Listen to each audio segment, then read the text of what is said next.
Nós começamos na semana passada a falar aí sobre a questão da morte, né, do sepultamento de Jesus. Nós vimos os textos iniciais, nós já passamos por aqui, e aí nós demos ênfase sobre o significado da morte, né?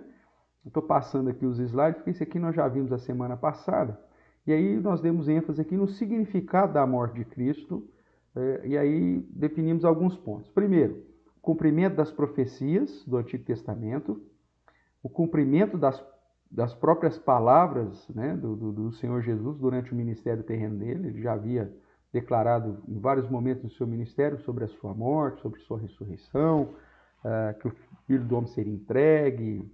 Então é o cumprimento das próprias palavras de Jesus, mostrando que ele sabia exatamente de todo o plano, contrário daquilo que alguns entendem, né?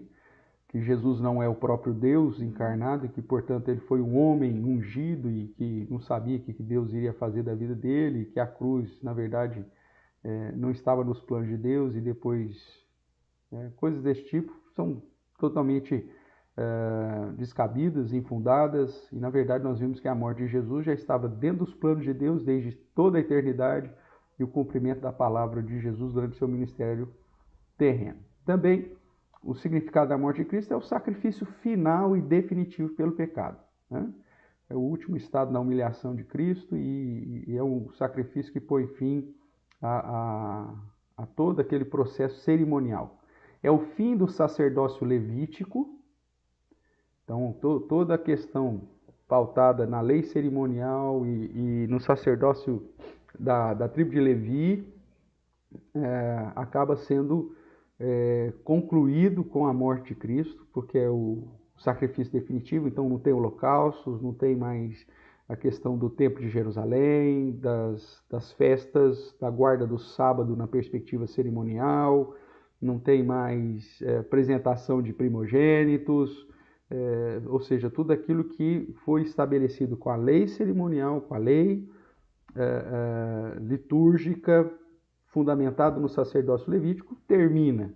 Aquilo que era antes continua, a questão da circuncisão, a questão que depois é transferido para batismo, a questão de dízimo, da adoração, dos elementos da adoração, isso aí permanece porque foi estabelecido antes mesmo de Moisés e da lei.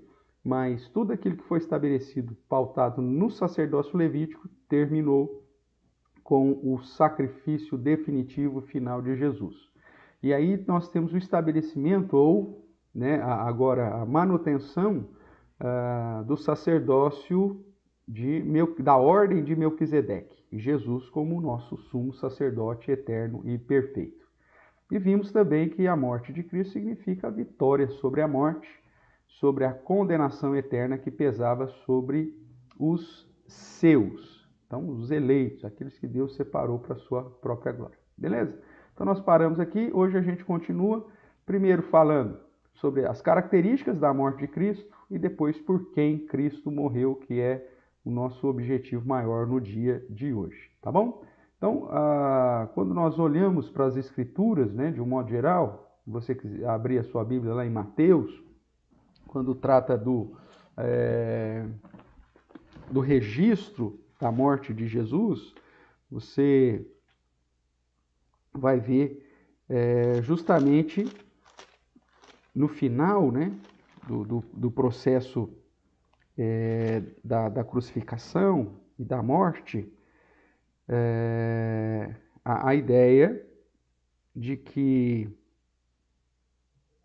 aquilo que Jesus realizou na cruz, que ele consumou na cruz, era justamente o plano eterno de Deus. Então, a primeira característica aqui em Mateus capítulo 27, a partir do verso 33 e vai até lá o 55, né? Então, você vê o registro da morte de Jesus, e aí as manifestações, né? O terremoto que aconteceu e o centurião romano dizendo, verdadeiramente este é o Filho de Deus. Então nós temos o registro mostrando que a obra de Jesus, primeiramente, ela teve um objetivo claro, né? que era pagar pagar o preço aí da condenação do pecado portanto, nós podemos dizer que a primeira característica é justamente que a morte de Cristo ela foi objetiva, ela foi o cumprimento daquilo que o Senhor realmente preparou e programou durante toda a eternidade. Quando nós olhamos para João também, né, além de Mateus, Marcos, Lucas, que registram sobre a morte, quando fala sobre o registro da morte de Jesus, lá no verso 30 do capítulo 19 de João é dito: quando, pois, Jesus tomou o vinagre, disse: está consumado, está feito. E, inclinando a cabeça, rendeu o Espírito. Então, a primeira característica de Jesus é que ela é objetiva, ela visava um benefício real e concreto e foi aplicada por Jesus. Nós vamos ver aí alguns textos, né, que apontam para essa característica. O Evangelho ainda de João, capítulo 10, dá uma olhadinha lá comigo, verso 18. Quando Jesus, durante aí o seu ministério terreno, falando da sua missão, de um certo modo, né? Ele vai dizer aos seus discípulos o seguinte modo, falando da sua vida, né? Verso 17, vamos ler o 17, diz assim: por isso o Pai me ama, porque eu dou a minha vida para reassumir. Ninguém a tira de mim. Pelo contrário, eu espontaneamente a dou. Tenho autoridade para a entregar e também para reavê-la. E esse mandado eu recebi de meu Pai. Então, a obra de Cristo, que conduzia para a cruz e para a morte, estava dentro de um objetivo claro de Deus, onde Deus manifestava toda a sua direção eterna e que deu autoridade para Cristo encarnado entregar a sua vida e reassumir, né? Então, a obra de Cristo não foi uma ação puramente ocorrida pela postura dos judeus que entregaram a Cristo, pela decisão dos romanos, mas foi algo preparado pelo próprio Deus e visava um benefício real e concreto, que é justamente o pagamento pela dívida do nosso pecado. Romanos, né, carta do apóstolo Paulo aos Romanos, capítulo 5, que vai falar sobre a justificação pela fé, fala que Cristo morreu por nós quando ainda éramos pecadores. O verso 10 vai dizer assim: pois se nós, quando inimigos, fomos reconciliados com Deus mediante a morte de seu Filho, muito mais já estando reconciliados, seremos salvos pela sua vida. Então, a morte de Jesus tem o objetivo real de trazer o benefício da reconciliação com Deus. Isso é real, isso é concreto, isso é um benefício verdadeiro. Ainda tratando dessa característica da morte de Jesus, na segunda epístola de Paulo, também no capítulo 5, agora o verso 18 e 20, é dito assim: ora, tudo provém de Deus, que nos reconciliou consigo mesmo por meio de Cristo e nos deu o ministério da reconciliação, a saber que Deus estava em Cristo, reconciliando consigo o mundo, não imputando aos homens as suas transgressões, e nos confiou a palavra de reconciliação, de sorte que somos embaixadores em nome de Cristo, como se Deus exortasse por nosso intermédio, em nome de Cristo, pois rogamos que vos reconcilieis com Deus. Aquele que não conheceu o pecado, ele fez pecado por nós, para que nele fôssemos feitos justiça de Deus. Então, a obra de Jesus é que nos permite reconciliar com Deus, nos permite sermos feitos justiça através da obra de Cristo e nos permite agora, como um reino de sacerdotes, porque já reinamos com Cristo e somos sacerdotes do Deus e do seu Cordeiro, pregarmos o evangelho da reconciliação, como Paulo fala, né? Rogamos que vos reconcilieis. Então, essa mensagem é pregada a todo mundo, essa mensagem é apresentada a toda criatura, porque a morte de Cristo ela é objetiva, através dela nós temos um benefício real e concreto, que é a reconciliação com Deus e a justificação. E ela foi realizada já tratando, né, de por quem Cristo morreu, ela é objetiva também porque ela foi realizada por um grupo específico. Nós vamos mencionar alguma coisa aqui e depois nós vamos referendar um pouco mais à frente. Agora, por que ela é objetiva no sentido de que ela foi realizada por um grupo específico? Nós lemos aqui no texto de 2 Coríntios que Deus estava reconciliando o mundo, não é isso que diz aqui? Verso 17, é saber que Deus estava em Cristo reconciliando consigo o mundo. E em João 3,16 é dito, porque Deus amou o mundo de tal maneira que deu o seu Filho unigênito para que todo aquele que nele crê não pereça, mas tenha vida eterna. Então, é muito comum dentro da discussão de teologia você ver que a obra, a morte de Cristo era uma morte que foi então realizada por todas as pessoas do mundo. Só que isso, quando você olha para uma visão completa das Escrituras, ela se torna um problema teológico, porque se todos os homens estavam em condenação, pecados, e Jesus morreu por todos os homens, então a salvação tem que ser aplicada sobre todos, né? Se Jesus morreu por todos e pagou por todos, e alguns não querem, como a ideia que muitas vezes é apresentada aí, né? Jesus pagou, está lá disponível. Quem quiser vai lá e pega, quem não quiser, problema de quem não quis. A obra de Jesus quebraria a sua soberania, porque Jesus ficaria dependente da escolha humana.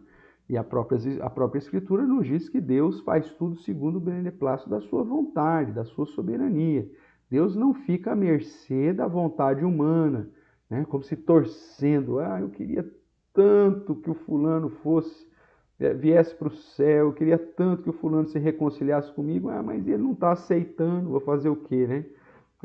E Deus fica aí, então, nessa crise, porque está sendo rejeitado por quem ele queria viver eternamente. Não, Deus não vai ter esse tipo de crise, porque ele é soberano. Então, nenhuma doutrina bíblica pode ferir os atributos de Deus, os atributos que a própria palavra de Deus revela. E um dos atributos é que Deus é soberano, que ele faz tudo segundo a sua vontade soberana. Logo, na salvação, Deus não pode ficar dependendo da vontade do homem, mas ele sim aplica a sua vontade. E se Jesus tivesse morrido por todos, o sangue de Cristo não tem troco, irmãos, né? Não é uma moeda que você... Quanto que ficou? Ficou R$5. Eu te dou uma nota de 10, você me dá um troco de 5.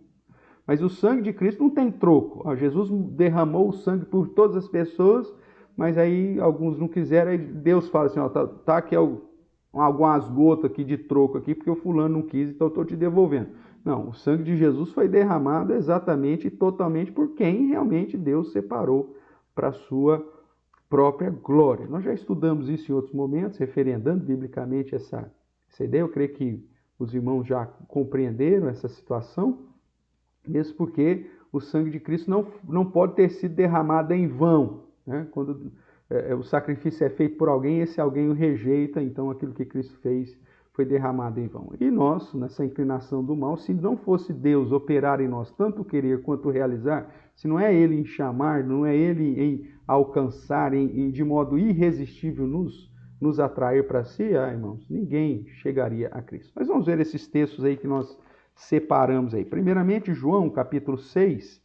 João capítulo 6 é um texto bastante interessante, que praticamente ele apresenta aqui todos os pontos da chamada doutrina da salvação, né, conhecido como os 5 pontos do calvinismo. E aí você vê aqui em João capítulo 6, tanto essa depravação do homem, né, que está ali buscando somente os benefícios terrenos, você vê essa eleição incondicional, você vê essa graça irresistível, você vê a certeza também da perseverança dos santos, que ninguém pode arrebatar aqueles que o Pai lhe dá das mãos de Jesus. Ou seja, você vê todo o processo, né, essa ação de Deus, né, na salvação, esse monergismo, né, essa ação única de Deus para alcançar o perdido. Mas vamos lá. João capítulo 6, o verso de número 37 em diante. Ele vai dizer assim, né? Todo aquele que o Pai me dá, esse virá a mim. Então, aqueles que vão a Cristo, na verdade, é fruto de uma decisão anterior do próprio Deus que resolveu dar aquela pessoa a Cristo. Então, todo aquele que o Pai me dá, esse virá a mim. E o que vem a mim, de modo nenhum lançarei fora. A perseverança dos santos, né? Se Deus é quem concede a salvação segundo a sua vontade soberana, a certeza de que essa pessoa que foi alcançada por sua graça de permanecer salvo e ser salvo é porque o próprio Deus é imutável e ele não volta atrás.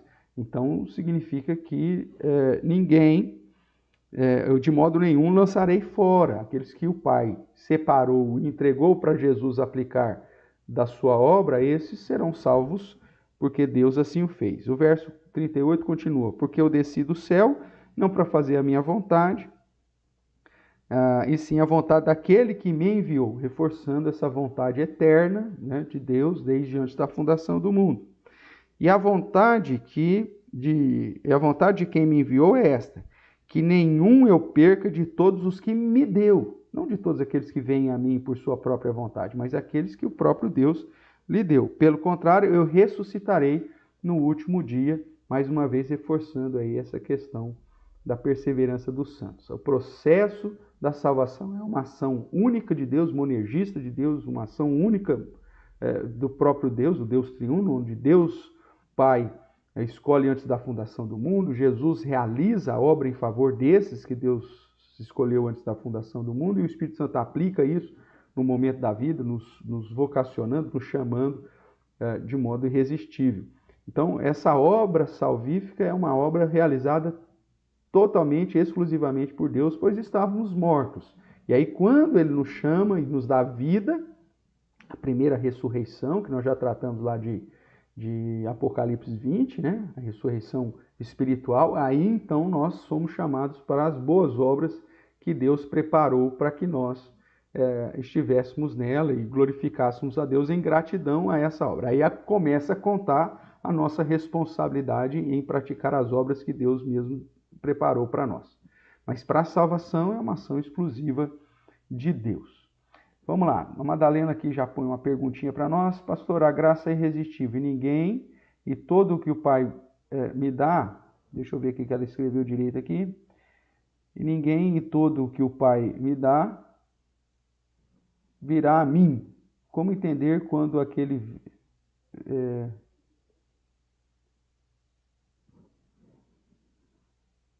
deve ser aquele versículo que diz que eu vim para os meus e os meus não receberam.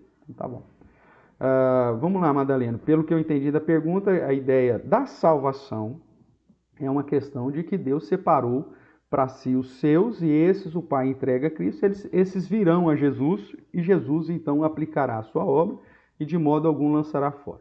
Quando o texto diz que ele veio para os seus e os seus não receberam, é uma aplicação profética específica ao povo judeu.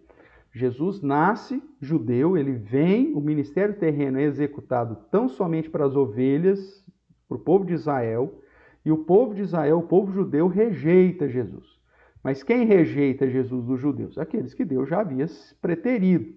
Aqueles que Deus, dentre os judeus, havia separado para a sua própria glória, no momento do ministério terreno de Jesus, esses vieram, os apóstolos, e tantas outras pessoas que creram em Cristo como Messias e durante o ministério de Jesus foram ali recebidos, né, pelo Senhor e salvos. Tantos versos e tantas histórias são mencionadas aqui, então, de judeus que vieram. Jesus, tanto que no ministério terreno de Jesus, quando os estrangeiros procuram Jesus, Jesus aponta para uma situação posterior. Ele fala, olha, o dia que eu for levantado, eu vou atrair todas as pessoas para mim, mas agora eu tenho que dar comida para os filhos, né? Aí aquela situação da mulher lá, que diz, mas os cães é sinônimo de outros povos para o judeu, né? Os gentios, os cães comem das migalhas que caem da mesa dos filhos. Aí Jesus, tá certo, e aí Jesus abençoa, mas deixa claro que o ministério dele era só, o ministério terreno de Jesus era para o judeu.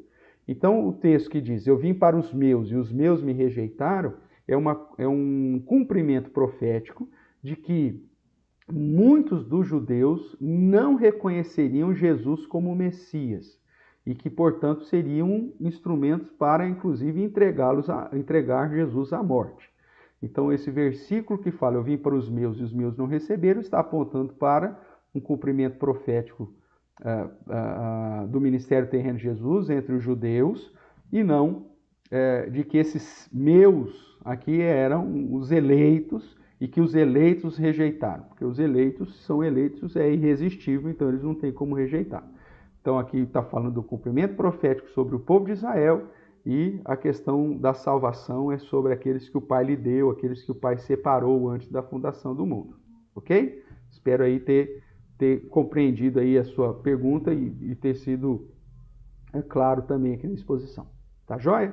Mas quando se trata então da salvação, Deus, na sua soberania, antes da fundação do mundo, vai dizer o apóstolo Paulo, separou para si um povo seu. Tá joia? Nós temos aqui o Brunão está aí, Mateus 18, em verdade, verdade, tudo que ligares na terra será ligado no céu, e tudo que desligar na terra será desligado no céu. Tem quem entende como perder, inclusive, a salvação. Vamos lá, Bruno. Primeiro, bom dia, Deus abençoe aí. Madalena, ok? Então vamos lá, vamos pegar esse texto de Mateus, né? Mateus capítulo 18 está falando da disciplina. Vamos lá abrir lá? Vamos lá, Bruno, abre lá para mim Mateus 18, o texto que ele citou. E na verdade ele diz que tem gente que entende como perder inclusive a salvação, é muito oportuno, então vamos aproveitar aí essa deixa do Bruno aí para a gente trabalhar com essa situação. Pelo jeito aqui nós vamos ter a parte 3 aqui dessa aula 23 aqui, mas isso é gostoso, irmãos. É importante tirar a dúvida na hora que ela aparece, ou pelo menos fazer as colocações aí, os auxílios aí, né, para que eu possa até suprir aí alguma dúvida que porventura surja de outros irmãos. Obrigado, então, Madalena, obrigado, Bruno. Vamos lá. Então, Mateus, abriu lá Mateus 18, nós estamos aqui do verso 15 até o verso 20, falando como que se deve tratar um irmão culpado, né? Aqui Jesus está falando da manutenção do contexto de igreja, vamos assim dizer. E aí ele diz, o irmão pecou contra ti, então você vai arguí-lo, conversar com ele, dizer, fulano, você pecou contra mim, né? O que você fez está errado. Se ele se arrepende, ganhaste o irmão. O arrependimento é prova de que o cara realmente foi regenerado, de que essa pessoa está debaixo da ação de Deus. Porque o verdadeiro arrependimento, irmãos, só Deus pode dar. A gente é tão pecador que nem um arrependimento para a vida a gente recebe. A gente pode até se arrepender. O ímpio não se arrepende? Arrepende, é um remorso, alguma coisa assim. Mas arrependimento para a vida, que é um arrependimento que gera mudança, que apresenta frutos de arrependimento, isso é uma característica daqueles que estão sob a ação de Deus, né? Então, porque é transformado, regenerado pelo próprio Deus. Então, o irmão fez alguma coisa errada que pode acontecer, é o deslize lá de João, né? Que 1 João vai dizer, se pecar, você vai pedir perdão a Deus e Deus vai te purificar. Agora, você não vai viver numa vida de pecado. Então o irmão lá pecou contra ti, você vai, conversa com ele, se ele se arrepende, você ganha o irmão, a vida continua, e louvado seja o nome do Senhor, é prova dessa regeneração. Se o irmão não se arrependeu, ele pede para que você leve então uma ou duas pessoas, como 2 ou 3 testemunhas, para tratar daquele problema e ver se a pessoa se arrepende. Então, se com testemunhas a pessoa realmente é tocada, se arrepende, muda de vida, mostra o fruto de arrependimento, é sinal de que ele é um regenerado e que Deus está tratando o coração dele. Se esse irmão não se arrepende com esse grupo lá, né, que se levou lá de testemunhos, então traze a igreja. A igreja, então, tem agora a autoridade dada por Cristo como um instrumento de juízo sobre a situação entre os irmãos, sobre práticas entre os irmãos, inclusive com o poder de aplicar juízo e de não. E aí o que acontece? Você já conversou com ele, ele não se arrependeu. Você levou testemunhas, ele não se arrependeu. E aí traz a igreja, e a igreja então apresenta todos os argumentos bíblicos de padrão. Olha, você como crente, você deveria andar assim, tarará, e o cara não se arrepende. Isso mostra de que, na verdade, esse cara ele não está debaixo da ação do Espírito Santo, ele não está debaixo da ação do próprio Deus, ele não tem características de regenerado, ele não tem fruto de arrependimento, ele continua obstinado na sua prática pecaminosa. Aí o que Jesus vai dizer? Verso 17 é importante. E se ele não os atender, dize-o à igreja, e se recusar ouvir a igreja, também a igreja, considera como gentil e publicano. Então a igreja, pelos frutos desse irmão, já que esse irmão não está dando fruto de arrependimento, não tem submissão, não tem uma postura de vida com Deus, continua agindo da maneira errada, foi chamada a atenção admoestado e não mudou de vida, não apresentou fruto de arrependimento. Então a igreja tem o poder dado por Cristo de considerá-lo como gentil e publicano. Quem que é o gentil e o publicano no contexto dos dias de Jesus? O gentil era o não-judeu, era das outras nacionalidades, né? Que era o cão, o cachorro, né? Assim que o judeu considerava os não-judeus, e publicano, que era o judeu que estava servindo o império e, portanto, era um traidor. Então, o que Jesus está dizendo assim, se o cara não demonstra que está debaixo da ação de Deus, que ele não está em arrependimento, que ele não tem uma vida que glorifica Deus, na verdade, a igreja tem o poder de considerar esse cara não crente. Considerar ele gentil e publicano é considerar ele como não parte do povo e como um traidor, como alguém que nunca foi. E aí, por isso, veja o verso 18, que é um referendo da autoridade de juízo da igreja, onde diz, em verdade vos digo que tudo que ligares na terra terá sido ligado nos céus, e tudo que desligares na terra será desligado nos céus. Então, a igreja, com esse poder de referendar através da aplicação da disciplina eclesiástica, por isso a disciplina eclesiástica é uma característica da verdadeira igreja, e se a pessoa rejeita a admoestação ou a aplicação dessa disciplina eclesiástica, a igreja então o considera como descrente, como alguém que nunca foi, e portanto o desliga. Então aqui não é a questão de perder a salvação, mas é que na verdade essa pessoa nunca teve. As práticas dela, diante de uma situação específica de pecado, onde não há arrependimento, não há mudança de vida, não há fruto de arrependimento, mesmo a pessoa queixosa indo conversar com ela não se arrepende, mesmo com 2 ou 3 testemunhas, ela não se arrepende, mesmo com a igreja admoestando, ela não arrepende, então esse cara nunca foi crente. É essa a conclusão que Cristo diz, e a igreja então tem a autoridade, inclusive dada pelo próprio Deus, de aplicar essa disciplina e excluir essa pessoa, considerando ela como gentil publicano, ou seja, como não fazendo parte do povo, e sendo alguém que é um traidor, que é um inimigo da cruz de Cristo. Então, no texto aqui de Mateus, é uma aplicação, um texto que trata da aplicação da disciplina, da autoridade da igreja como agente de juízo, pelo menos nesse momento terreno, para ver se alguém realmente é ou não, pelo fruto de arrependimento e pela ação do próprio Deus vista nessa pessoa. Então aqui está tratando uma questão eclesiástica, vamos dizer, e da manutenção da comunidade dos crentes, e não numa situação específica de salvação.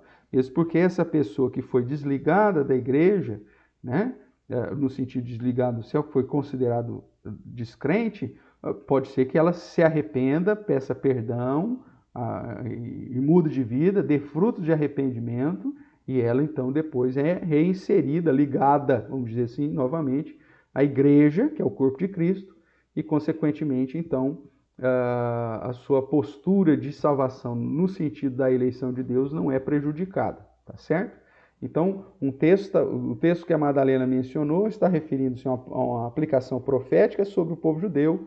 O texto que o Brunão aí mencionou para nós está tratando de um contexto da aplicação da disciplina eclesiástica, da manutenção da comunidade, vista ao fruto que é a pessoa que o irmão está dando. Se é fruto de arrependimento, que mostra a sua regeneração, a sua submissão a Cristo, o seu proceder. Se o cara não se arrepende, não muda de vida, ou fala só no meio da boca, dali a pouco está fazendo tudo igual, mostra que ele não é regenerado, que ele não está sob a ação de Cristo, não está sob a ação do Espírito Santo, e por isso deve ser considerado pela igreja como um descrente, como alguém que é inimigo da cruz de Cristo.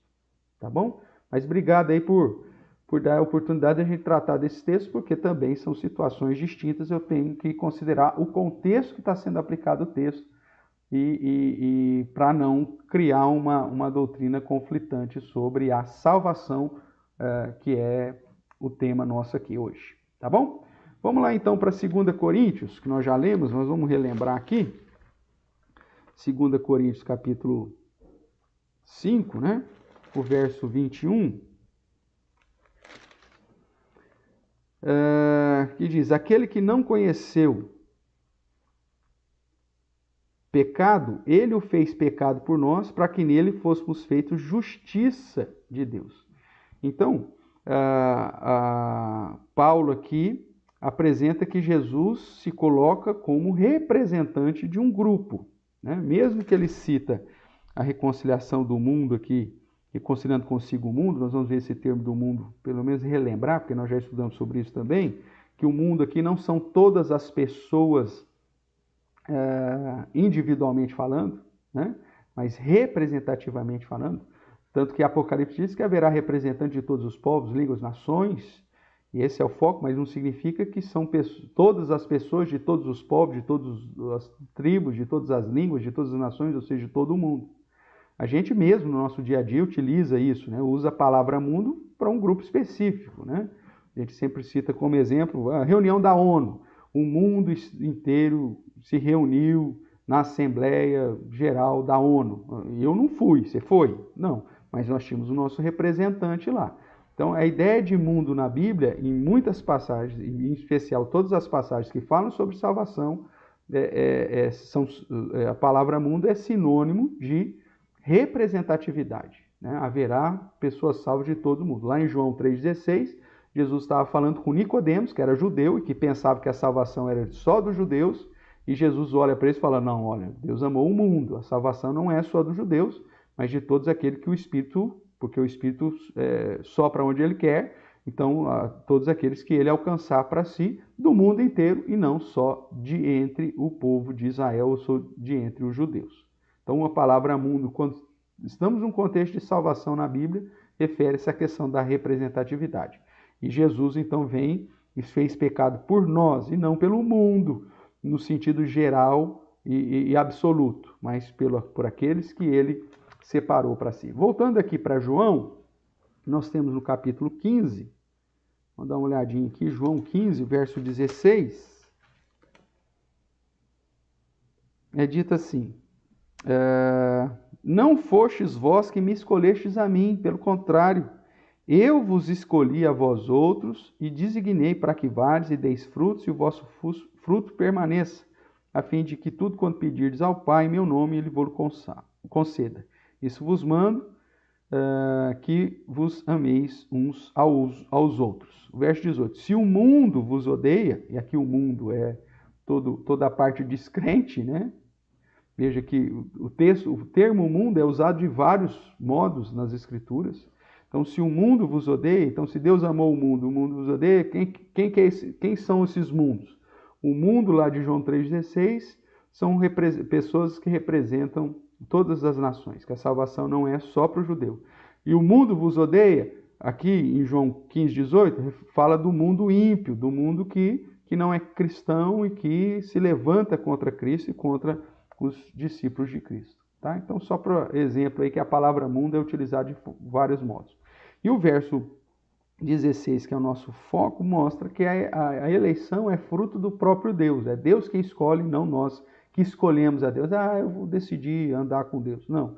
Quando você reconhece Jesus como seu Senhor Salvador, quando você toma até a decisão de procurar buscar a Deus, isso na verdade é uma reação a uma ação primária de Deus de inclinar o seu coração para Ele. Quando você ouve a Bíblia e aquilo começa a fazer sentido, não é que você entendeu que agora você chegou, mas é uma reação à iluminação, à ação do próprio Espírito Santo de Deus na vida daqueles que Deus separou para a sua própria honra e glória desde da fundação do mundo ou desde a eternidade.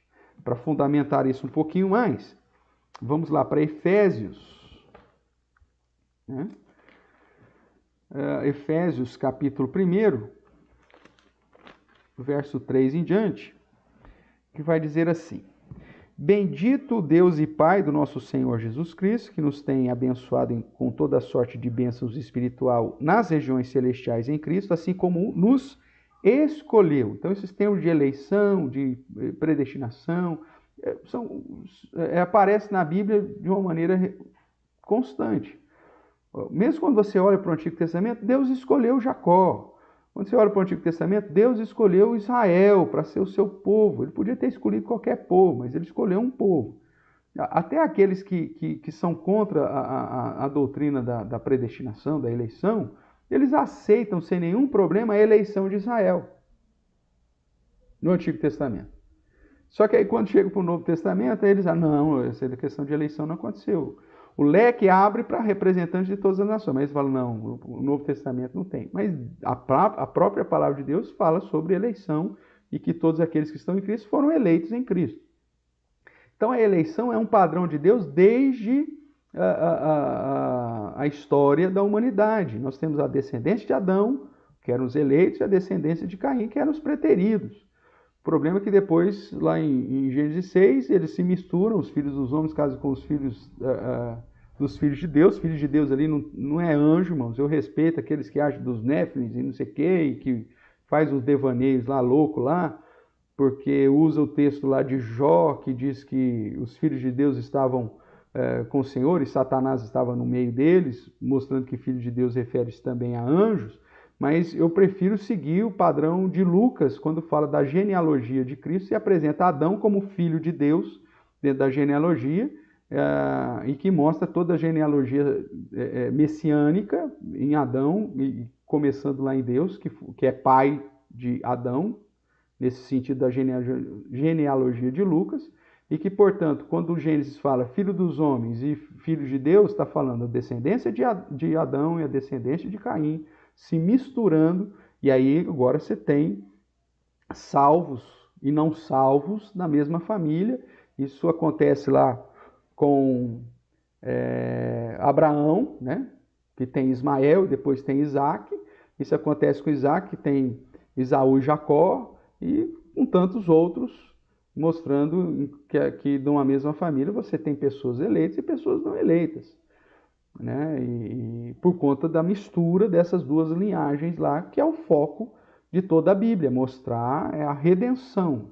O objetivo não é mostrar anjo querendo dormir com mulher, coisa desse tipo. Então, eu respeito quem segue isso, tem muitos amigos meus, grandes teólogos que seguem essa linha, mas eu prefiro ficar de uma linha mais completa com as Escrituras, mesmo porque Jesus morreu pela raça humana e não por uma raça híbrida de anjo e homem.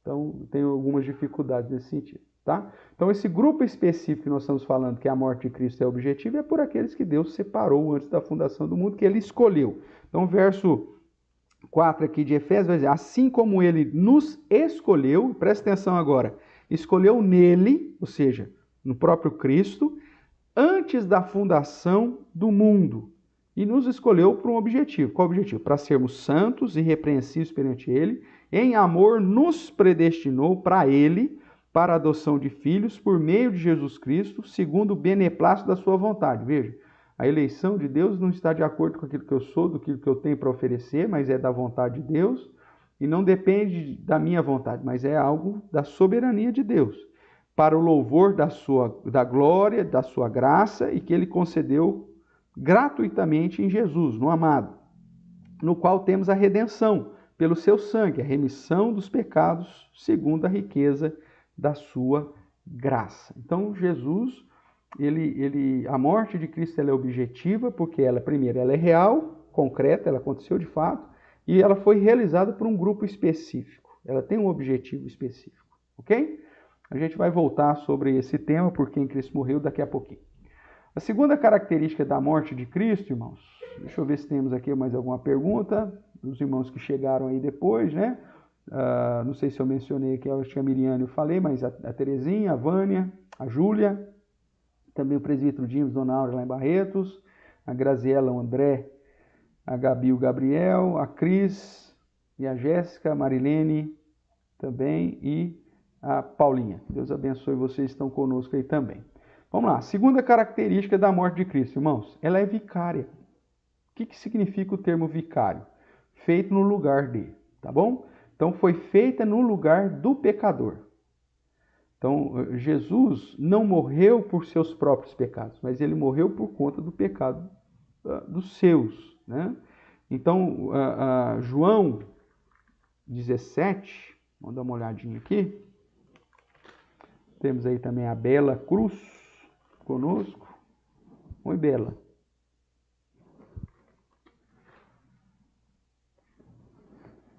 João 17, verso 19.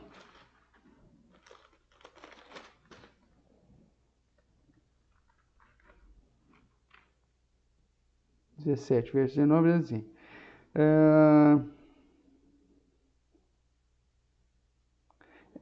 Aqui, a oração sacerdotal de Jesus é fantástica nesse sentido de referendar a questão do objetivo da sua morte, em favor de quem, né? Ele trata, né? Verso 9, né? Vamos ver o verso 9 lá, de João 17. Jesus orando, ele diz assim: é por eles que eu rogo. Eles quem? Os seus, né? É por eles que eu rogo. Não rogo pelo mundo. Aqui a palavra mundo é a totalidade. Ele não está rogando por todas as pessoas do mundo, mas está rogando por aqueles que são seus, por aqueles que o Pai lhe deu. Nós estamos aqui no capítulo 17, João já tratou disso lá no capítulo 6. Então é por eles que eu rogo. Eu não rogo pelo mundo, mas por aqueles que me destes, porque são teus. E aí lá no verso 17 ele diz: santifica-os na verdade, a tua palavra é verdade. E o 18 e o 19 que é o nosso foco: assim como também tu me enviaste ao mundo, também eu os enviei ao mundo. E é a favor deles, ou seja, daqueles que o Pai lhe deu, não pelo mundo no sentido da totalidade, e a favor deles eu me santifico a mim mesmo, para que eles também sejam santificados na verdade. Jesus então se entrega para morrer, para que através da sua morte nós possamos ser santificados e justificados. Essa é a ideia. Agora, Jesus não faz isso pelo mundo inteiro, ele mesmo não roga pelo mundo inteiro, ele roga pelos seus, aqueles que o Pai lhe deu.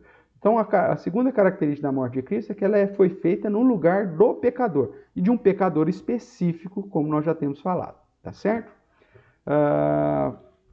Vamos lá, Filipenses capítulo 2, a Paty também deu o seu oizinho aí, Deus abençoe, família Magno. Vamos lá então, ó, enquanto você abre aí, Filipenses capítulo 2, o verso 5 e 8. Filipenses 2, 5 e 8 diz assim: tende em vós o mesmo sentimento que houve também em Cristo Jesus, pois ele, subsistindo em forma de Deus, não julgou com usurpação ser igual a Deus, antes a si mesmo se esvaziou, assumindo a forma de servo, tornando-se em semelhança de homens e reconhecido em figura humana. A si mesmo se humilhou, tornando-se obediente até a morte e morte de cruz. Então veja, Jesus não veio realizar uma obra em favor de si. Ele não precisava de reconciliação com o Pai. Ele e o Pai são um, é o próprio Deus encarnado. Mas ele se humilha, entra nesse estado de humilhação para se tornar como um de nós, para realizar uma obra em nosso favor, em nosso lugar. Carta aos Hebreus, capítulo 7, o verso é de número 27, vai dizer assim... Vou ler o 26 para fazer a conexão aqui. Com efeito, nos convinha um sumo sacerdote como este, santo, inculpável, sem mácula, separado dos pecadores, ou seja, que não tinha pecado, e feito mais alto do que os céus. Tinha que ser, ao mesmo tempo, homem, mas ao mesmo tempo tinha que ser Deus, né? Que não tem necessidade, como os sumos sacerdotes, de oferecer todos os dias sacrifícios, primeiro por seus próprios pecados, depois pelos do povo, porque fez isso uma vez por todas quando a si mesmo se ofereceu. Então, Jesus não é igual ao sumo sacerdote do sacerdócio levítico, que tinha que oferecer primeiro sacrifício pelo seu próprio pecado, para depois, então, oferecer sacrifício pelo pecado do povo. Não, Jesus, ele veio e se ofereceu em favor do outro. Ele fez em lugar do pecador. Por isso, sua morte é vicária. E voltando um pouquinho aqui, Colossenses capítulo 2, o verso 13. Colossenses 2, verso 13 vai dizer assim: Colossenses 2, verso 13. E a vós outros que estáveis mortos pelas vossas transgressões e pela incircuncisão da vossa carne, vos deu vida juntamente com ele, perdoando todos os nossos delitos, tendo cancelado o escrito de dívida que era contra nós e que constava de ordenanças, a qual nos era prejudicial, removeu inteiramente, encravando na cruz. Então, a obra de Cristo é uma obra feita em nosso lugar, de modo a cancelar o nosso escrito de dívida que tinha ordenanças contra nós e que exigia a nossa condenação eterna. E Jesus fez isso em nosso lugar. Jesus fez isso em lugar do pecador. A obra de Jesus também é vicária, porque ela foi feita não somente no lugar, o sofrimento de Cristo na cruz, nós tínhamos que passar por ele mesmo e não seria suficiente. Então ela foi feita no lugar do pecador e ela foi feita em favor do pecador. Por isso que se torna uma obra vicária. João capítulo 10, o verso 18, dá uma olhadinha lá. João 10, 18 vai dizer, que nós já lemos aqui inclusive, né? Ninguém atira de mim, pelo contrário, eu espontaneamente a dou. Tenho autoridade para entregar e também para reavê-la, esse mandato recebido do Pai. Ele que decide fazer em favor de alguém, né? Então é uma decisão dele, ele faz a obra no lugar e em favor dos seus. Quando nós olhamos para Romanos capítulo 5, você já viu que Romanos 5 é um texto que a gente sempre chama a sua atenção, porque trata dessas questões da obra de Cristo. Do verso 6 em diante, diz assim: porque Cristo, quando nós ainda éramos fracos ou pecadores, esse aqui é o contexto, morreu ao seu tempo pelos ímpios. Dificilmente alguém morreria por um justo, pois poderá ser que pelo bom alguém se anime a morrer, mas Deus prova o seu próprio amor para conosco pelo fato de ter Cristo morrido por nós, ou seja, em nosso favor, em nosso lugar, sendo nós ainda pecadores. Então, a segunda característica da morte de Cristo é que Jesus fez no lugar do pecador e em favor do pecador. Então, ela é objetiva e ela é também vicária.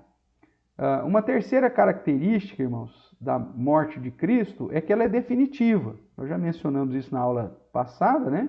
Vamos reforçar aqui. Ela é definitiva porque ela é aplicada sobre o pecador e o torna esse pecador justificado. Ela não precisa ser repetida. Uma vez que a obra de Cristo é aplicada sobre o pecador, ele é reconciliado com o Pai, ele é justificado. Mesmo que ele continue inclinado para as práticas pecaminosas e peque, né, isso não vai ser uma constante, mas isso acontece na vida dele, até mesmo por essa obra, Deus já o justificou e a obra de Cristo continua sendo aplicada pelos pecados que eu já cometi, pelos pecados que eu cometo e pelos pecados que eu ainda vou cometer. Agora, Paulo vai me dizer que não é por conta dessa realidade que eu vou viver na prática do pecado.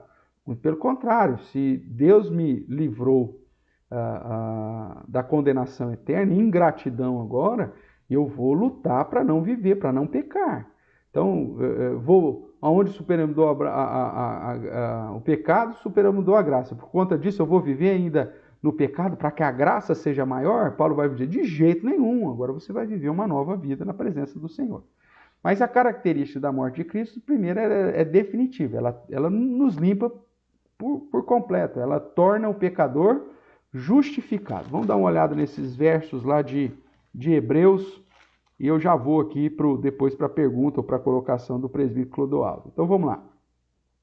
Hebreus capítulo 9, verso 27 e 28 diz assim: E assim como aos homens está ordenado morrerem uma só vez, vindo depois disso o juízo, assim também Cristo, tendo se oferecido uma vez para sempre, para tirar os pecados de muitos, aparecerá a segunda vez, sem pecado, aos que o aguardam para a salvação. Então, para aqueles que aguardam a Cristo, salvação, Jesus vai voltar, essa é a ideia. Mas o que eu quero chamar a sua atenção é que a morte dele é definitiva, porque ela foi oferecido de uma vez para sempre, para tirar os pecados de muitos. A ideia aqui do muitos, essa questão seletiva.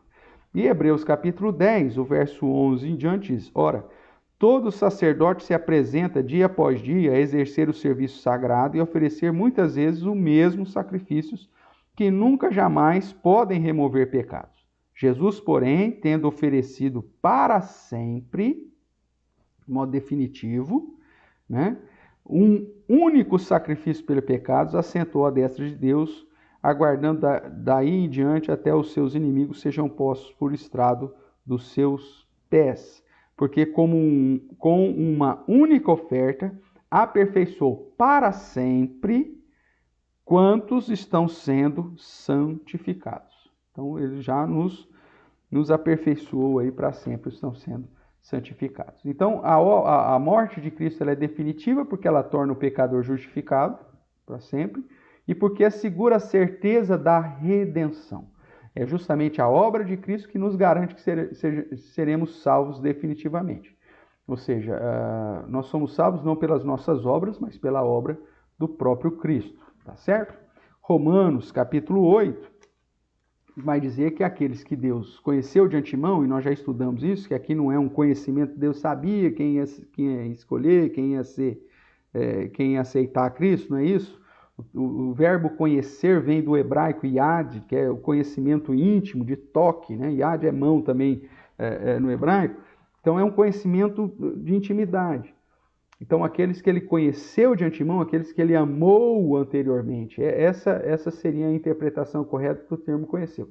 Tanto que você vê alguns eufemismos na Bíblia, né? Quando fala no Novo Testamento que a Maria ficou grávida do Espírito Santo, e que então foi revelado a José para ele não abandonar Maria, porque aquilo que estava sendo gerado nela veio do Espírito Santo, que ela era escolhida, piriri pororó, aquela ideia toda lá. E aí o texto vai dizer: e José não a conheceu até ela ter dado à luz. Se pegar o termo conhecer no sentido de saber quem é, ou saber o que aconteceu, então José era noivo de Maria e não sabia quem ela era. Ali é um eufemismo dizendo que ele não teve relações sexuais com ela até ela dar à luz a Jesus, né? Que foi gerado pelo Espírito Santo. Então, o verbo conhecer na Bíblia é a ideia de amar, de ter intimidade. Quando refere-se a homem e mulher, a intimidade inclusive sexual. Quando refere-se a Deus e ao homem, essa intimidade de amor para a salvação. Então, quando diz aqui em Romanos 8, né? A partir do verso 29, aos que de antemão conheceu, os que ele amou anteriormente, esses predestinou, ou ele escolheu, né, para serem conformes à imagem do seu filho. Os predestinou, verso 30, e aos que predestinou, a esses também chamou, que é a vocação, que é a conversão. Os que chamou, a esses justificou.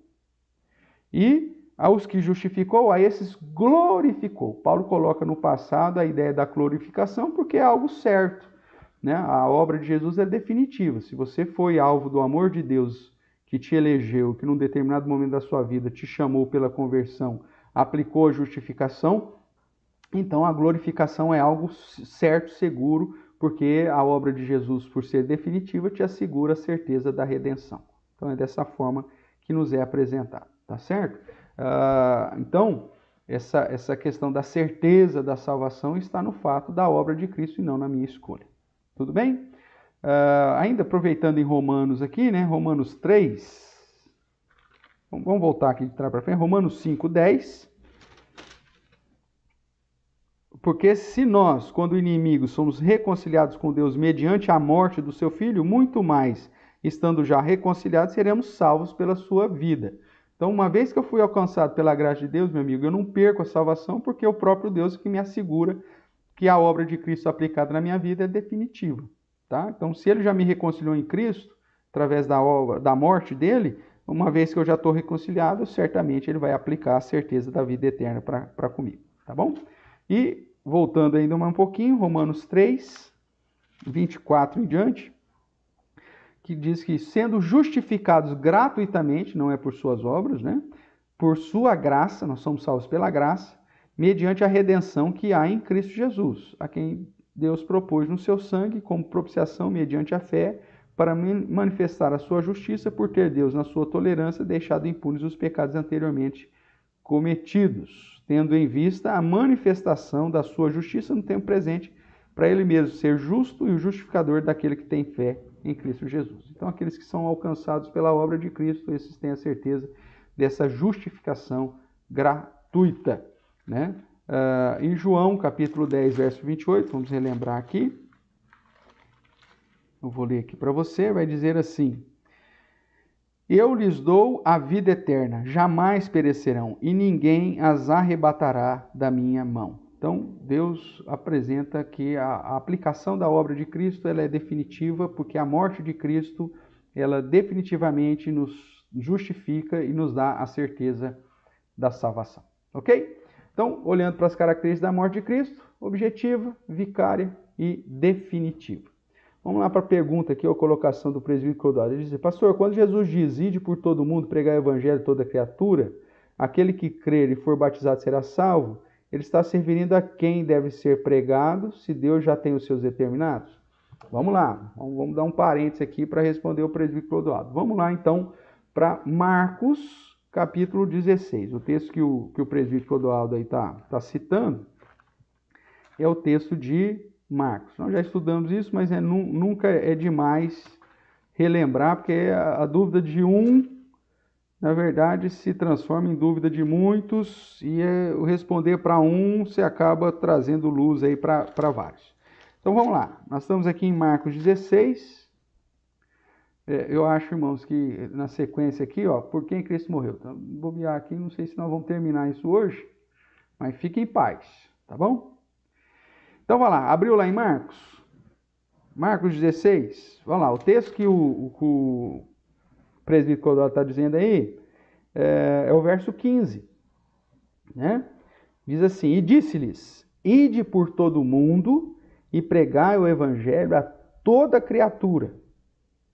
Quem crer e for batizado será salvo. Quem, porém, não crer será condenado. Então, as pessoas usam esse verso justamente para dizer, tá vendo? É a pessoa que crê, não é Deus que escolhe. Quem crer vai ser salvo, quem não crer não vai ser salvo. A ideia geral da Bíblia é que aqueles que vão crer é somente aqueles que Deus já escolheu. Mas vamos entender aqui Marcos 16. Se Jesus diz para todo mundo pregar o evangelho, aquele que crer for batizado será salvo, ele está se referindo a quem deve ser pregado se Deus já tem os seus determinados. A questão da pregação é para todos, né? Muitos são chamados, poucos escolhidos, essa é a ideia. Então, a pregação é para todo mundo. Você vai pregar, porque a pregação ela sempre tem um caráter. A palavra de Deus nunca volta vazia. Ou ela serve para salvação, ou ela serve para condenação. Ela sempre sai vencendo para vencer.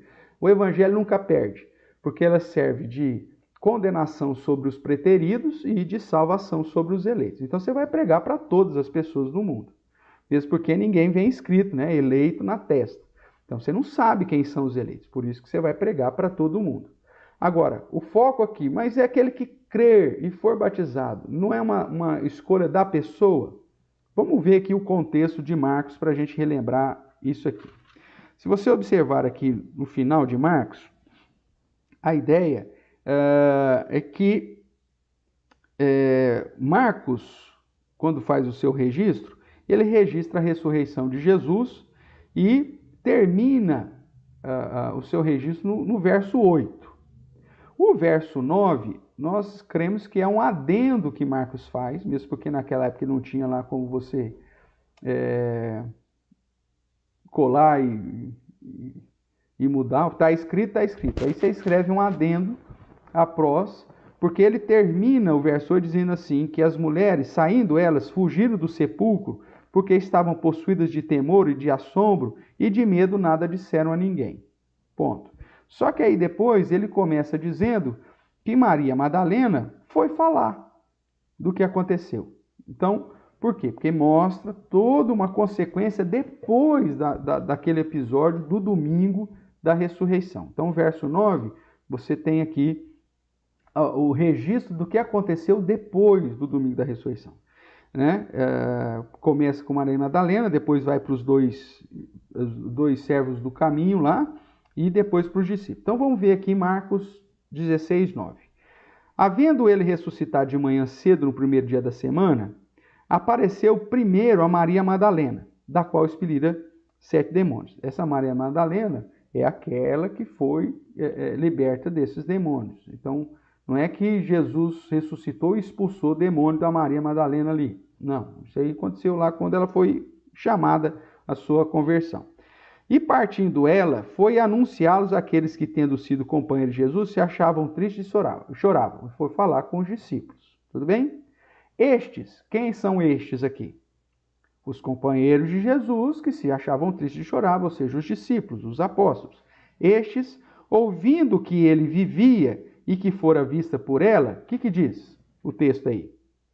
Não acreditaram. Então, os discípulos não haviam acreditado. Tá bom? Verso 12. Depois disso, manifestou-se em outra forma a 2 deles que estavam de caminho para o campo. Jesus apareceu para 2 discípulos que estavam no caminho para o campo. E esses 2 discípulos, e indo eles, os 2 discípulos, o anunciaram aos demais. Então, esses 2 que viram Jesus anunciaram aos demais. Quem são os demais? Todos os outros discípulos, inclusive os apóstolos. Mas também a estes 2, eles, o que está escrito aí? Eles não deram crédito. Eles também não acreditaram. Então, os discípulos de Jesus, que andaram com Jesus, que viveram os anos do ministério terreno de Jesus, que já ouviram Jesus falando que morreria, mas que ressuscitaria, voltaria depois de 3 dias, quando Maria Madalena fala que Jesus ressuscitou, eles não acreditaram. Quando mais 2 pessoas falam que Jesus viu Jesus ressuscitado, eles também não deram crédito. Então, eles não estavam acreditando. Finalmente, vai dizer o texto aí, o verso 14, apareceu Jesus aos 11. Quem que são esses 11? Os apóstolos. Eram 12, agora é 11, por quê? Porque Judas já foi. Então, apareceu aos 11, que estavam à mesa. E o que Jesus faz? A primeira coisa que Jesus faz, quando aparece para ele, censurou-lhes a incredulidade e dureza de coração. A primeira palavra de Jesus para os discípulos, segundo Marcos, é uma palavra, é um puxão de orelha, é uma chapuletada. Entendeu? Jesus já chega, como diz hoje, dando uma dura. Jesus apareceu quando eles estavam à mesa e censurou-lhes a incredulidade e a dureza de coração. Por que Jesus já chega dando uma dura neles? O texto vai dizer: porque não deram crédito aos que tinham visto já ressuscitado. Tudo bem? Então nós temos aqui, primeira coisa, Jesus dando uma dura, censurando a incredulidade e dureza de coração. E aí, depois que Jesus mostra e prova que está ressuscitado, então ele dá uma ordem. Então a ordem que é a mesma da grande comissão lá de Mateus, de fazer discípulos, né? De pregar no mundo inteiro. Então ele diz, e disse-lhes, ide por todo o mundo e pregai o evangelho a toda criatura. Então o que nós temos aqui? A ordem que foi dada aos discípulos e que depois recai sobre todos os discípulos, nessa sucessão de discípulo fazendo discípulo, de que nós devemos pregar para todas as pessoas do mundo, para todos os indivíduos. Nós não sabemos quem é quem e por isso nós devemos pregar, tudo bem? E aí diz lá, quem crer e for batizado será salvo, quem porém não crer será condenado. Quem que não estava crendo até agora? Os próprios discípulos não estavam crendo. Ele fala, se você crer, meu amigo, e for batizado, você vai ser salvo. Essa crença que Jesus está apontando é sobre a sua obra. Agora, não é fruto do próprio coração do homem, não é da decisão do homem. Jesus, quando diz quem crer e for batizado será salvo, ele não está falando aqui de que essa crença é natural do homem. Ele não está dizendo que as pessoas vão crer porque elas são boas e conseguem entender o plano da salvação. Uma verdade bíblica não exclui outra verdade. A gente precisa fazer essa harmonia entre as verdades bíblicas. A Bíblia diz que Deus elege antes da fundação do mundo e que num determinado momento Deus os chama, Deus os vocaciona. E esse chamado é mediante a pregação do Evangelho. A pessoa ouvindo a palavra da salvação, ela crê. E crê por quê? Porque Deus lhe dá a fé salvadora. Lá em Efésios capítulo 2, verso 8, diz que nós não somos salvos por obras, nós somos salvos pela graça, né? Mediante a fé, que não vem de nós, é dom de Deus. E o termo dom ali, eu não gosto muito desse dom, porque acaba confundindo com o dom espiritual lá de Coríntios, né? Ali o dom é presente, é concessão de Deus. Então, quando diz que nós somos salvos pela graça, mediante a fé, essa fé não vem de nós, é dom, é presente, é concedido por Deus, mostra que até para eu crer, eu preciso da ação de Deus na minha vida. Então, você vai pregar o Evangelho. A nossa parte nesse processo é pregar o Evangelho. Para quem, pastor? Só para os eleitos? Não, eu não sei quem são os eleitos, então eu vou pregar para todo mundo. Só que aqueles que Deus separou para si, o próprio Deus vai lhes dar a fé salvadora. E quando essas pessoas ouvirem o Evangelho da salvação, a sã doutrina, a palavra da verdade, segundo Paulo diz lá em Efésios, capítulo 1, verso 13 e 14, elas vão crer. Por quê? Porque Deus lhes deu a fé salvadora para crer. Isso não vem delas, vem de Deus. E não é de obras, é pela graça. E aí, então, elas serão seladas com o Espírito Santo. Então, respondendo aí a questão do presbítero Clodoaldo, nós devemos pregar a todos. E as pessoas que crerem na pregação e que Jesus ressuscitou, porque é o contexto aqui de Marcos, só crerão e receberão a Cristo, receberão o ensino de Cristo, e por isso serão batizadas segundo o batismo de Cristo, porque o próprio Deus já trabalhou no coração dessas pessoas e já deu a elas essa fé salvadora e o arrependimento para a vida que são necessários para a aplicação da justificação em Cristo Jesus. Então nós vamos pregar para todo mundo, porque para nós temos que pregar e as pessoas vão e pregar quantas vezes necessário. Enquanto a pessoa está viva, você vai pregar, porque você não sabe o dia que Deus determinou para alcançar aquela pessoa e pode ser que um eleito de Deus demore anos, né, para ser alcançado. Tem várias histórias que falam, nossa, pregaram o evangelho para mim 30 anos e de repente um dia eu entendi a salvação. E as pessoas falam, e eu criei, eu decidi por Jesus e entreguei.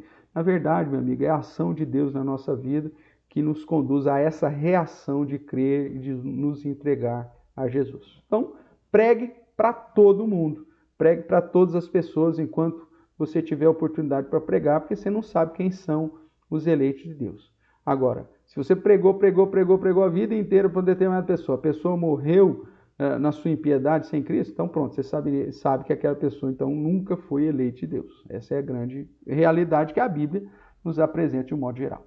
Tá certo, irmãos? Nós temos aí alguns minutos ainda. Eu vou pelo menos mencionar aqui, eu fiz uma divisão, voltando aqui para a questão inicial, né? Por quem Cristo morreu. Eu fiz uma divisão primeiro entre os evangelhos, alguns textos dos evangelhos, alguns textos das cartas de Paulo, das cartas gerais e Apocalipse.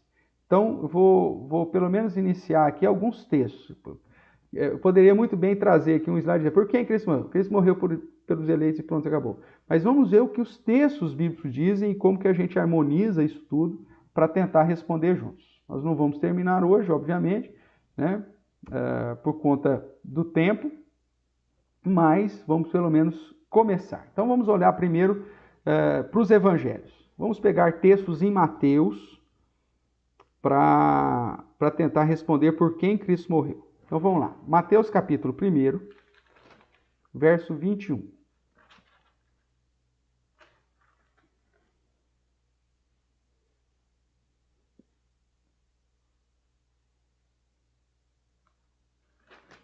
O Kleber também pôs aí sua colocação, realmente, né?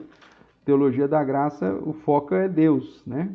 Deus é o centro de tudo, ele é a ação única para salvar. O homem está morto, então é Deus que tem que salvar, tira o homem do centro.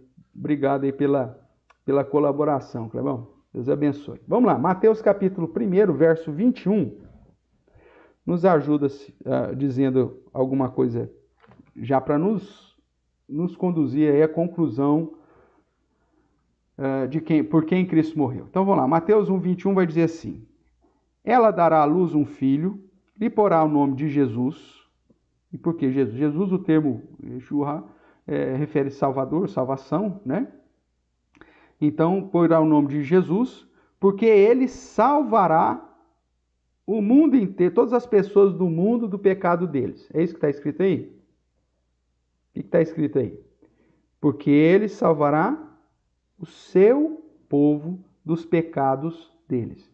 Um povo que lá em Pedro diz que são todos os crentes, as pedras vivas. Né? Não só os judeus, mas todos aqueles que foram alcançados em Cristo. Nós somos povo de propriedade exclusiva de Deus. Todos os crentes fazem parte agora de um único e só povo. E esse povo foi o povo pelo qual Cristo morreu. Tudo bem? Ainda olhando para Mateus, é lógico que tem vários outros textos, mas eu estou pegando alguns mais chave. No capítulo 26 de Mateus, lá no finalzinho de Mateus, o verso 28. Esse verso 28 aí está em vermelho, inclusive, aí, porque é um verso chave para a nossa resposta aqui. Então, Mateus capítulo 26, verso 28, é dito assim.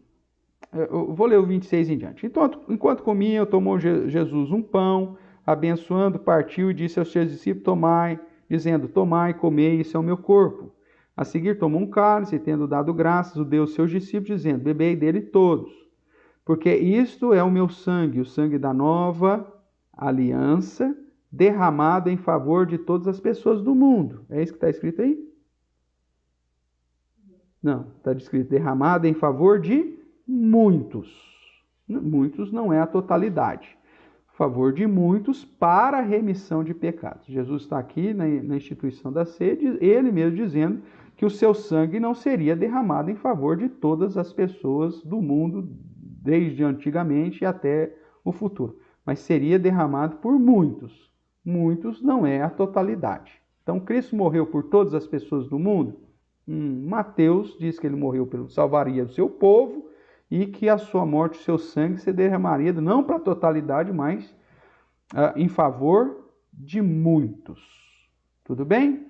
Vamos dar uma olhada agora em Marcos, fazendo essa primeira parte aqui sobre os evangelhos. Então, Marcos capítulo 4.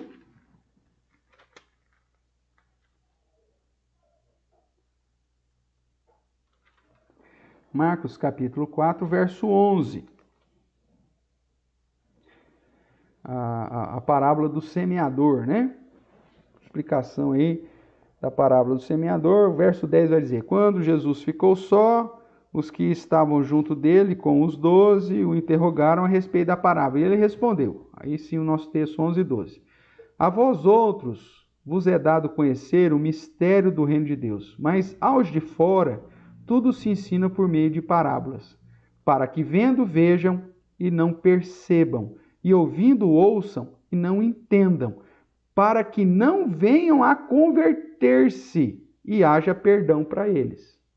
Meu Deus do céu! Jesus então traz ensinamento por parábolas para que somente os que são dele compreendam e recebam o benefício daquele ensino, e aqueles que não são deles, é dito por parábolas para que eles, ouvindo, ouçam, mas não entendam, para que vendo, vejam, mas não percebam, a fim de que não venham a se converter e, consequentemente, receber o perdão para eles. Então, veja, o próprio ministério de Jesus, o modo de falar por parábolas era para falar simplesmente para aqueles que ele mesmo abriu o entendimento. Então, todo o ministério de Jesus faz uma distinção, nós estamos aqui, inclusive, dentro do ministério terreno de Jesus, para os judeus, mostrando que nem todos os judeus seriam salvos e que somente aqueles que o Deus separou para a sua própria glória. E os ensinamentos de Jesus fazem sentido simplesmente para aqueles que Deus atuou e abriu o entendimento e iluminou através do seu Santo Espírito. É engraçado que você pega, por exemplo, muitas religiões, inclusive, grupos que usam as palavras de Jesus e dão um entendimento completamente diferente, desassociado da soberania de Deus e do plano salvífico de redenção de Deus, não por obras, né, mas pela graça. Você pega os kardecistas, a salvação é meritória para eles. Você pega os católicos, a salvação é meritória. E usam textos bíblicos, mas desassociados dessa verdade harmônica, de que Deus é soberano, de que Deus, então, escolheu glorificar o seu santo nome através da salvação de uns e glorificar a sua justiça na condenação de outros. Desprezam o fato de que Jesus não morreu por todas as pessoas, que o sangue de Jesus foi derramado em favor de muitos e não em favor de todos. Por quê? Porque eles ouvem, né? Ouvem, mas não entendem e aplicam do jeito que eles acham que tem que ser. Por que Deus permite isso, inclusive? Para que eles não entendam, não se convertam e haja salvação para eles, porque Deus separou vasos de glória e vasos de ira. Deus, na sua grandeza, fez essa distinção. Você vai lá para Romanos capítulo 9, você vai ver isso de modo claro, texto que nós vamos estudar na semana que vem. Tudo bem? Ainda em Marcos, um outro texto aí, Marcos 10, verso 45.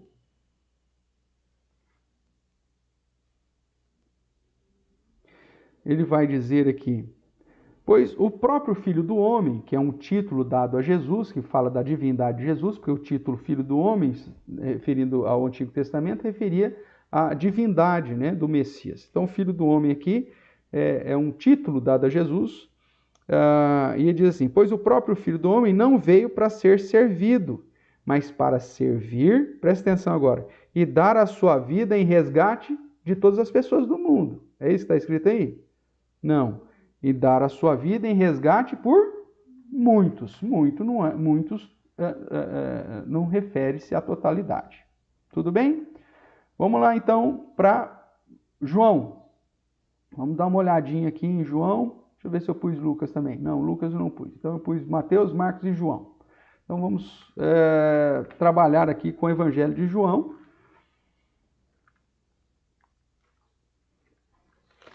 Evangelho de João, primeiro capítulo 1, primeiramente é o capítulo 1, verso 29.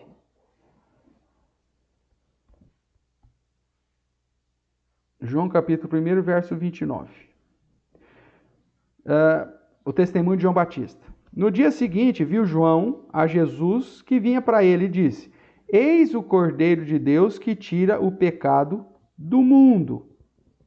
E aí nós vemos que, então, João vai utilizar muito essa questão da palavra mundo, mas nós vimos que lá, comparado já com João 17, que Jesus, eu rogo não, por eles e não pelo mundo, que a palavra mundo em João, ela vai, em um momento, trabalhar com a questão, quando trata de salvação, um momento de representatividade,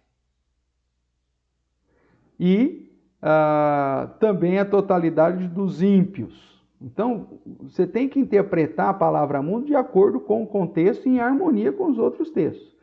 João Batista diz que ele é aquele que tira o pecado do mundo, como já nós vimos em outros textos que diz que não é a totalidade, mas é muitos. Então, esse mundo aqui não pode ser todas as pessoas, mas o que João Batista estava querendo dizer é que Jesus é salvador não só de judeus, mas também de todas as nações, povos e tribos, ou de representantes de todas as nações, povos, tribos e línguas, e por aí vai. Então, é nesse sentido que nós temos que interpretar. Jesus não morreu por todas as pessoas do mundo, mas sim por pessoas que serão alcançadas de todas as partes do mundo. É o mesmo contexto de João 3,16. Porque Deus amou o mundo de tal maneira que deu o seu Filho unigênito para que todo aquele que nele crê não pereça, mas tenha vida eterna. Né? Mas esse mundo não é a totalidade. A própria sequência do texto vai dizer para Nicodemos que as pessoas amaram mais as trevas do que a luz. Então vai ter pessoas que não serão salvas. Se Jesus tivesse morrido e amado no sentido da salvação todas as pessoas do mundo, então todas as pessoas do mundo teriam que ser salvas, independente das suas obras. Porque é a obra de Jesus que justifica o pecador e não as suas próprias obras. Ok? Então veja, se Jesus de fato morreu por todas as pessoas do mundo, então não vai ter inferno, não tem condenação. Porque a obra de Jesus, nós vimos que ela é definitiva, nós vimos que ela é vicária, né? Nós vimos que ela é objetiva. Então, se Jesus morreu por todas as pessoas do mundo, como alguns pregam por aí, então, meu amigo, viva a sua vida de qualquer jeito, porque não tem dívida, não tem condenação, não tem inferno, não vai ter juízo, não tem nada.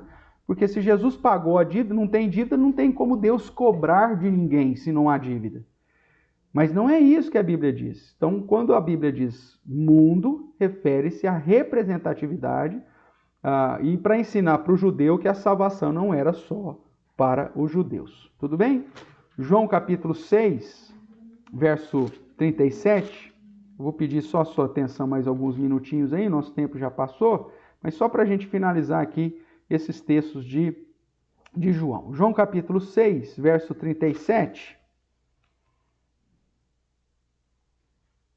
Ele vai dizer, nós já lemos no início, todo aquele que o Pai me dá, esse virá a mim. Ou seja, para vir a Cristo, o Pai que tem que dar. E o que vem a mim, de modo nenhum lançarei fora. Porque eu desci do céu, não para fazer a minha própria vontade, sim a vontade daquele que me enviou. E a vontade de quem me enviou é essa, que nenhum eu perca de todos os que me deu. Então, se Jesus, imagine, Deus deu para Jesus, vamos imaginar a totalidade, todas as pessoas do mundo. Só que tem algumas pessoas que não vão para o céu. Então, Jesus perdeu essas pessoas.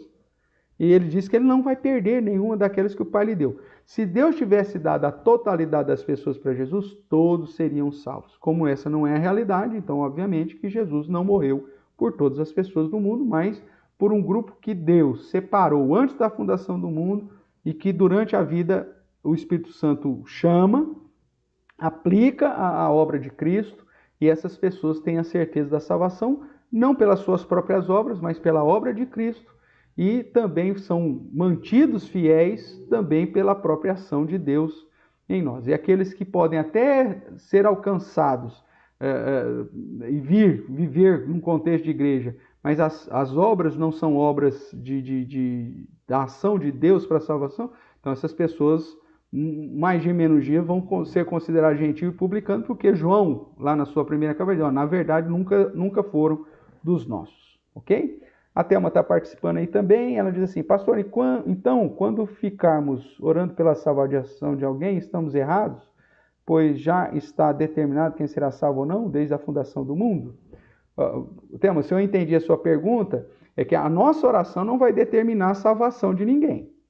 Senhor, eu declaro em nome de Jesus que, vamos pensar aqui, uma pessoa que é anticristã, no mundo aí. Você pensa em alguém que é terrível aí e que é ateu. Você fala, eu declaro em nome de Jesus que essa pessoa vai se converter. Não é a minha oração que vai determinar a salvação de alguém. Então, nesse sentido, se eu entendi a sua pergunta, então a minha oração não determina a salvação de ninguém. O que determina a salvação de alguém é a eleição de Deus. E a eleição de Deus é imutável, porque ela foi feita antes da fundação do mundo. Agora, eu devo orar pelas pessoas para que Deus as alcance? Sim. O meu papel é orar pela salvação de todos os homens. Nós vamos ver Paulo, quando a gente estudar a semana que vem sobre Paulo, em Timóteo, por exemplo, ele falando que nós devemos orar em favor de todos os homens, dos reis, para que todos cheguem ao pleno conhecimento da salvação. Então, a vontade e desejo de Deus é que nós oremos e preguemos a toda criatura. Você vai falar de Jesus para todo mundo, então você olha para a pessoa diz que é ateu, não vou pregar para ela não. Não, você tem que pregar também, porque talvez é naquele momento que o Espírito Santo vai dar um entendimento e a pessoa vai ser chamada, se ela for eleita do Senhor. Então, nosso papel na pregação é para toda criatura. O nosso papel na oração é orar em favor de todos os homens, inclusive para que cheguem ao pleno conhecimento da salvação. Agora, só vão alcançar esse pleno conhecimento da salvação e serão salvos aqueles que Deus separou, porque eles vão entender a mensagem. A nossa tarefa é pregar para todos, orar por todos e enquanto estiver vida, fazer esse trabalho pelas pessoas. Orando por elas, pregando o evangelho por elas, intensificando aí a pregação, mesmo sabendo que não é os meus argumentos de pregação que vão conduzir alguém para a salvação. Agora, o que acontece? Aqueles que pensam que a salvação é fruto do próprio homem, aproveitando a sua pergunta, Thelma, o que essas pessoas fazem? Elas deixam de lado a pregação do verdadeiro evangelho e usam o próprio testemunho pessoal muitas vezes. Ela acha que o testemunho de vida dela é mais poderoso do que a obra de Jesus. Por isso que a igreja presbiteriana, ela não trabalha com essa ideia do testemunho, né? Deixa o fulano dar o testemunho, eu já fui no inferno tantas vezes, ou então eu fui isso, fui aquilo, matei tantos, e Deus me alcançou. Meu amigo, aquilo que Deus fez na sua vida é lindo, maravilhoso, vai te edificar, é fantástico isso que Deus fez na sua vida. Você era isso, era aquilo, e agora você não é, você veio para a luz de Cristo, maravilha. Só que esse seu testemunho não substitui o Evangelho de Cristo, o modo simples de que Jesus veio e morreu na cruz por nós. É esse Evangelho que vai alcançar o eleito. Então tem muita gente que vem na igreja por causa do testemunho dos outros, e principalmente testemunho de prosperidade, né? Aí o cara, eu vou lá também para ficar rico igual o fulano. Meu amigo, isso você está trazendo é joio para dentro da igreja, você está trazendo é lobo para dentro da igreja. Não são pessoas que realmente foram confrontadas com o Evangelho e que foram alcançadas pela graça, pois eram eleitos de Deus. Então, mas a nossa tarefa é pregar o Evangelho a todas as pessoas, sabendo que aqueles que serão alcançados é porque Deus determinou, lá no antes da fundação do mundo. A minha oração não vai mudar isso, né? Tem crente que acha que se pregar para Satanás, Satanás pode se arrepender, né? Meu amigo, isso vai contra aos decretos eternos do Senhor. Tá joia? Pessoal, nós vamos parar por aqui, como nós já vamos voltar nesse tema mesmo. Então, nós vamos parar aqui, João. Semana que vem a gente volta para esse slide aí, e aí a gente vai tratar, nós já mencionamos de certa forma, né? Quando falamos que a característica da morte de Cristo é vicária, que Jesus morreu para um grupo específico. Então, já tratamos do tema que trabalhamos hoje. Agora, na semana que vem, a gente então vai esmiuçar verso a verso, e eu quero te desafiar aí, te animar a participar, né? Coloque a sua pergunta, mande, lembrou aí, pergunta, mande lá no WhatsApp, né? A sua pergunta, para que a gente possa acrescentar aí na aula da semana que vem. Estou pondo aí no chat, para aqueles que não têm, o meu celular, o telefone, porque aí você me adiciona aí e manda lá no WhatsApp a sua pergunta. Tá joia? Já está aí no chat. Tá certo? Pessoal, obrigado pela participação. Que Deus abençoe ricamente o seu dia.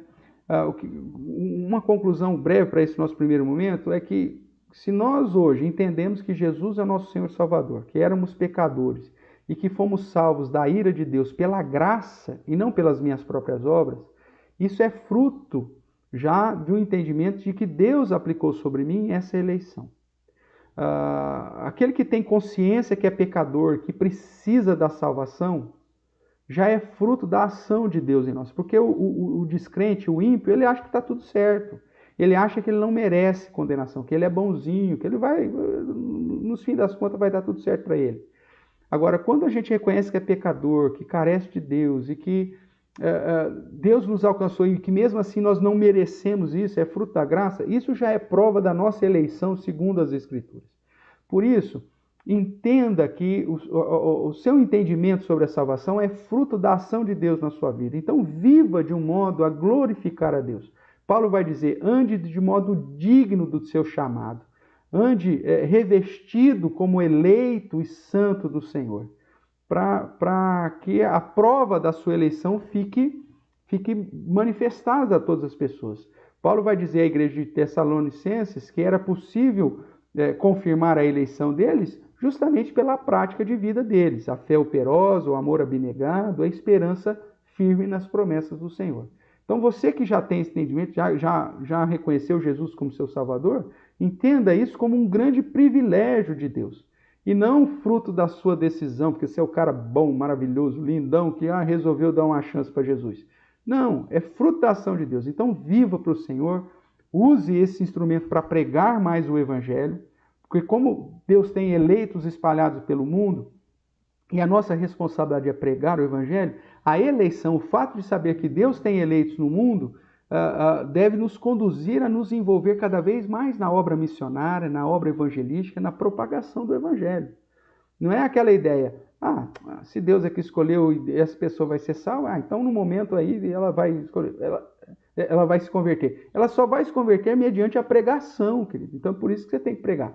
A predestinação, ela fomenta a prática da pregação, a prática do evangelismo e a obra missionária. Deus olha para Paulo, né, lá registrado em Atos, e diz assim: Paulo, prega, porque eu tenho muita gente nessa cidade. Então, o fato de Deus ter os seus eleitos é um fomento muito maior para você ter uma vida de santidade, de piedade, de obediência, e de obediência no sentido de pregar o evangelho a toda criatura, de orar por todas as pessoas do mundo, de todos os seus queridos, e testemunhar de modo santo e obediente, para que, através da pregação e da sua vida, as pessoas sejam alcançadas, os eleitos sejam identificados e alcançados pela graça do Senhor. Amém?